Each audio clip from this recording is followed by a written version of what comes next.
Hello friends, today we discuss schools of management thought. When we studied the history of management, we could see that the management was firstly handled and explained by engineers and psychologists. Among the early contributors, Robert Owen was an industrialist. Charles Babbage was a mathematics professor. F.W. Taylor and Henry Fayol were engineers. Frank Gilbert was a construction contractor. Lillian was a psychologist. Thus we can see a number of industrialists, social scientists, economists, engineers, psychologists, social reformers, etc. have contributed towards the growth and development of this subject. We cannot discard the contributions of any of these experts. We cannot neglect the views of any of these branches of thought. All have made rich contributions to the growth of this subject. And what happened? Different management theories were emerged. Engineers developed theories which help managers in increasing productivity. Psychologists developed theories to influence and motivate employees. Philanthropists concentrated on human relations and social interactions. Mathematicians and computer experts thought about the techniques to improve managerial performance by using mathematical tools. Thus, many ideas and methods were emerged. Management grew and developed a lot. Various approaches to the study of management as propounded by the specialists from different disciplines are called the schools of management thought. Several schools of thought have evolved over a period of time. All these were based on the learning and philosophy of these exponents. Because of this, there is no consensus among the management experts regarding the names of schools and even in the number of schools of thought. It's a fact that the subject management is studied and practiced by scholars from different disciplines, and therefore many classified these thoughts in their own way. Many of such experts classified management into different approaches, and many classified it as different schools of thought. Later, some management experts tried to classify these theories and approaches. Attempts have been made by many writers on management to identify and classify the major schools of thought in management. Everybody tried to classify theories on the basis of their own view and understanding. When we go through the literature on management, it is seen that the management schools with the same approach are termed differently by different writers.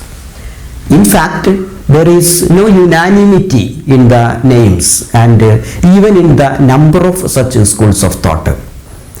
Even now, it is not confirmed how many schools of management thought are there. Eminent management expert Harold Kuhns has described this situation as management theory jungle. Okay, as already said, many have tried to classify the schools of management thought. We can examine some of such classifications. According to Ernest Dale, management writers may be divided into classicists and behaviorists. Only two types are mentioned here. The eminent management expert George Terry classified various approaches into 6, such as management by custom, scientific management school, human behavior school, social behavior school, systems management school, and decisional management school.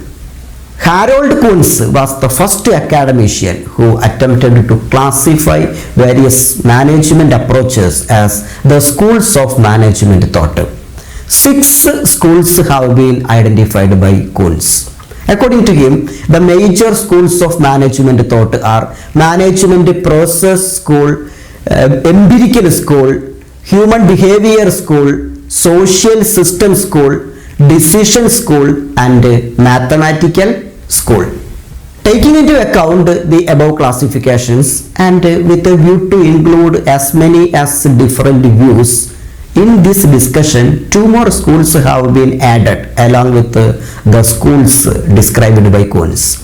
Thus, in this class, 8 schools of management thought are discussed in detail. They are Management Process School, Empirical School, Human Behavior School, Social Systems School, Decisions Theory School, Mathematical or Quantitative School, Systems School and Contingency School. We can see each of these one by one. The first is Management Process School. French management thinker and practitioner Henri Fayol is considered the father of this school of thought. According to this school, management can best be studied in terms of the process that it involves. Similar approaches are known by different names in different books, such as the traditional approach, classical approach, operational approach, etc. All these have similar features. Fayol was the first who classified management functions as process. He had classified the processes of management as planning, organizing, commanding, coordinating and controlling. As we have already studied, this school of thought is evolved on 14 principles of management given by Henri Fayol. The school claims that these principles are applicable universally. It means that they are applicable to business, government or any other type of organizations situating at any part of the world. Because of this approach is also called universal approach. However, these principles cannot be applied to all types of organizations in similar way. If it is done so, it won't be effective. These principles need to modify according to the situations and features of different types of organizations. As already said, Henri Fayol is the founder of the Management Process School. In addition to Henri Fayol, a number of management experts such as James D. Mooney, Alan C. Reilly, Lyndall Erwick, Harold Kuhns, Newman, McFarland, etc. are also belonging to this school. But it is a fact that these advocates of management process school could not make any significant contribution to this school in addition to what Henri Fayol did. Still, the management process school is effectively using in studies as it provides a strong understanding on the basics of management. Next is the empirical school of thought. Empirical means experiential or on the basis of observation. This school of thought believes in the experiences of managers. Here, the management strategies and concepts are developing on the basis of previous experiences of managers. The advocates of this school believe that the knowledge and experiences of the previous managers can be effectively utilized by present managers in making their decisions and solving managerial problems. As this school heavily relies on previous experiences, many experts call this approach as management by custom school. The empirical school treats case studies and analysis as the best methods of imparting management education. The empirical school believes that the case studies and analysis of past experiences provide opportunities to the emerging managers to understand and experience the problem-solving abilities of the previous successful managers. Another plus point of this school is that it analyzes both the success and failure stories of managers and provide guidance to managers on how to behave in similar situations. Main criticism on this school is about its over-dependence on previous experiences. In decision making, The managers should make use of several complex variables which may change under dynamic conditions. It is because of this the case study method has some limitations. The criticizers opine that the management situations are dynamic and it changes day by day, and therefore it would be very difficult to take decisions on the basis of previous experiences. However, it's a useful approach to understand and evaluate situations. Now we can look at the next school, the human behavior school. According to this school of thought, management is the study of behavior of people at work. It believes that better relations between employers and employees would help in developing positive motivation among employees. The relationships among the people are the cementing force that bind them together in pursuit of common goals. This school of thought was originated from the Hawthorne studies conducted by Elton Mayo and his team at the Western Electric Company in USA. This school basically describes the necessity of interpersonal relationships among human beings in an organization. It also studies the resultant changes in the pattern of behavior of people because of the interpersonal relations. Actually, the human relations and resultant changes in human behavior can be explained as a kind of cause and effect relationship. However, some writers believe that these two, the human relations and human behavior, are two separate schools of thought. In that way, there would be human relation school and human behavior school. The basic assumption of this school is that the goals of the organization can be accomplished through and with people. The management must study interpersonal relations among people. Moreover, it believes that greater production and higher motivation can be achieved only through good human relations. Thus, motivation, leadership, communication, participative management and group dynamics are critical to the study of management. This school of thought draws concepts and principles from psychology and other social sciences. Human behavioral school believes that unless the mental reactions of the workers are considered properly, the management cannot extract the full potential of employees. Employees must be felt that the managers are interested in their well-being and they would do their maximum to fulfill the needs and demands of employees. Elton Mayo has been considered as the father of human relations school. The other main advocates of this school of thought are Ruth Lisberger, McGregor, Keith Davis, Abraham Maslow, Chris Argyris, Frederick Herzberg, McClelland, etc. The management experts like Mary Parker Follett and Peter Drucker are also the proponents of this school.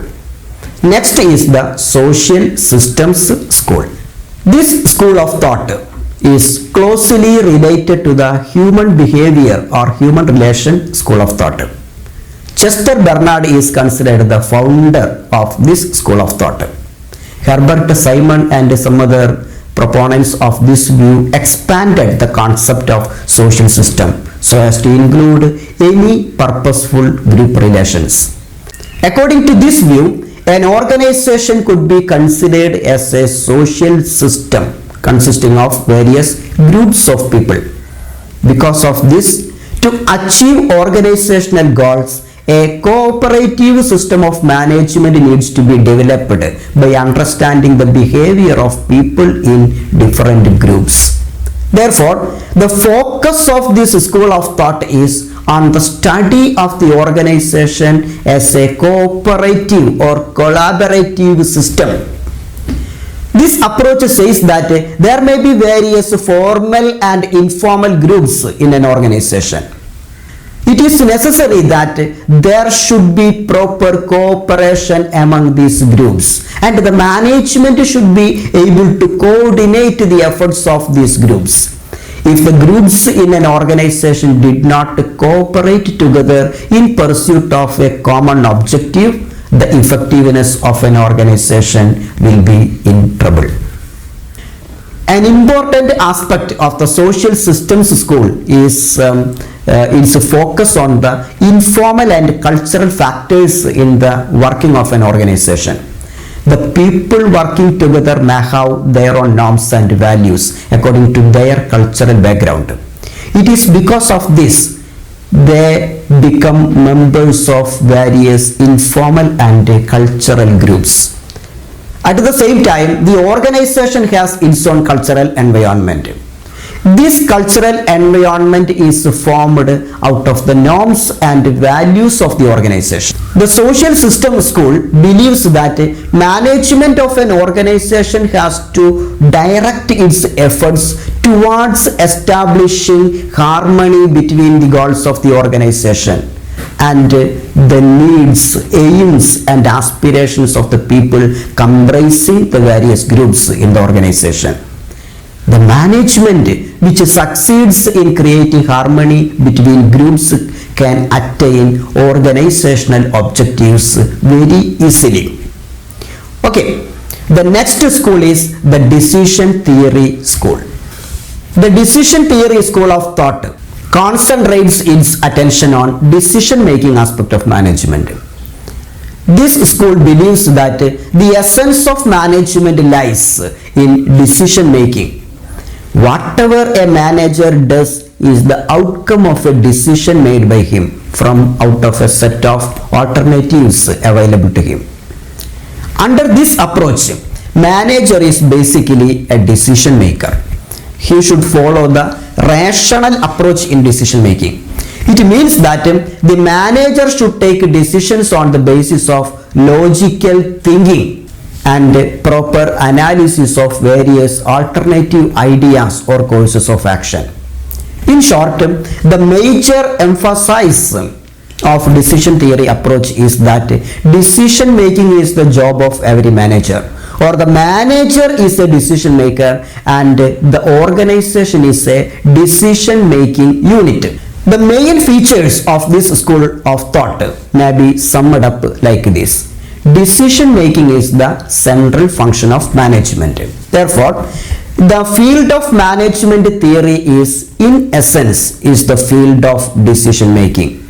Thus, this school of thought believes that the managers of any organization are essentially decision makers and problem solvers.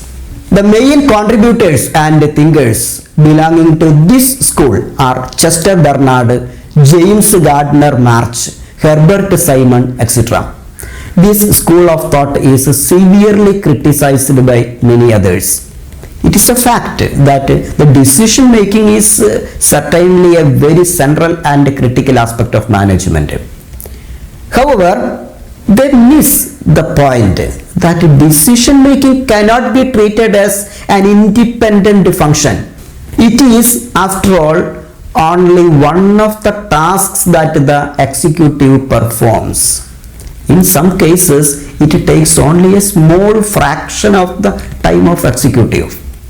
Critics question this thought and ask whether the decision theory school can do justice to the various aspects of management such as coordination, organization and implementation of decision, etc. Now we can look at the next school, the mathematical school. The mathematical school of management views management as mathematical models and processes. This includes operation research and management science. Proponents of this school say that mathematics is not only an important tool of analysis but a language for precise expression of concepts also. According to them, mathematical tools are the exact tools that can be used for analyzing and evaluating various alternatives before decision making. It's a fact that the scientific and technological developments and the introduction of computers have brought management and mathematics closer to each other.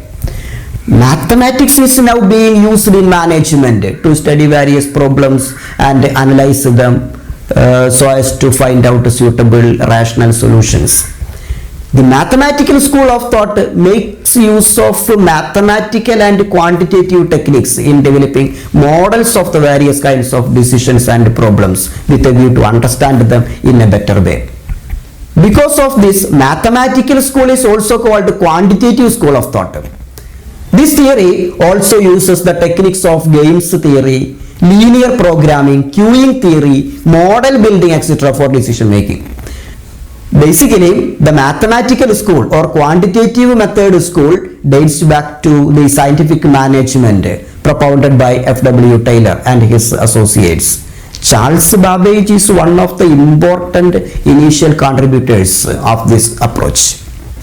Mathematics has certainly helped management in systematizing its thinking process. However, it will also be necessary to take note of the major limitations of this school of thought. At first, we must understand that mathematical models cannot be considered as a substitute for sound judgment. They can best be treated as tools and techniques for the purpose of analysis. Secondly, there are still certain phases of the management process which cannot be expressed in mathematical symbols and formulae. Perhaps the danger with the mathematical school is that it leads us to believe that complex management problems involving people and other resources can be reduced to formulae or mathematical models. It's a fact that most of the management problems are aroused out of human relations and interactions. Most of the human problems are either emotional or situational. Because of this, it is very difficult to convert such emotions and situations into quantifiable data so as to solve with quantitative tools. However, quantitative methods are widely used to find solutions to many managerial problems. Next school is the systems school. The systems school puts forward a different view on management. It is something new in the field of management. We have heard about the term system in relation to science or computer studies. We know that a system is composed of related and interdependent elements which form a unitary whole. System may also be viewed as a combination of things or parts forming a complex whole. Every system is made up of a number of subsystems arranged in a hierarchy. From this system's point of view, an organization may be viewed as a system made up of different subsystems in the form of departments. That means an organization is a system and its departments are subsystems. Thus, each of the departments like finance, HR, production, marketing, etc. may be considered as subsystems. The main focus here is on the interdependence and interrelatedness of the various subsystems. Effectiveness of the system or effectiveness of the organization largely depends on the performance of each subsystem and their interactions and relations. According to the other schools of management thought developed before the systems approach, each department or function of management has to be studied separately. However, with the introduction of the systems approach, all departments are viewed as part of the total system. The interactions and interrelationships are important here. Another important aspect of the systems approach is the relationship of an organization with the society. Here, an organization is considered as a subsystem of society. Thus, as per this view, the society is the main system and the organizations are subsystems. Here, as a subsystem, the organization should maintain proper interactions with the society. The organization receives inputs in the form of raw materials and other resources from the society and process it inside. before giving the finished products to the society in the form of output. This view insists that the organization should be an open system and it should keep relations and interactions with the society. In other words, an organization is an open system that interacts regularly with external forces such as government agencies, customers, and suppliers. These external forces have an impact on organization practices. Next school is the contingency school. According to the contingency approach, management is situational. It has no hard and fast principle and theory. The basic idea of the contingency approach is that there cannot be a particular management action which will be suitable for all situations. Every organization is unique in nature, and the issues aroused in an organization are purely related to the particular circumstances and environment of that organization. Because of this, the management needs to find solutions to the problems considering the special situations and environment of that organization. It is impossible to make use of a ready-made solution to any issue. That is why the contingency school argues that there is no pre-decided solutions. There is no best way of solving a problem. There is no universal technique to find a solution to any problem. The managerial decisions lie in identifying the important variables relevant for the situation.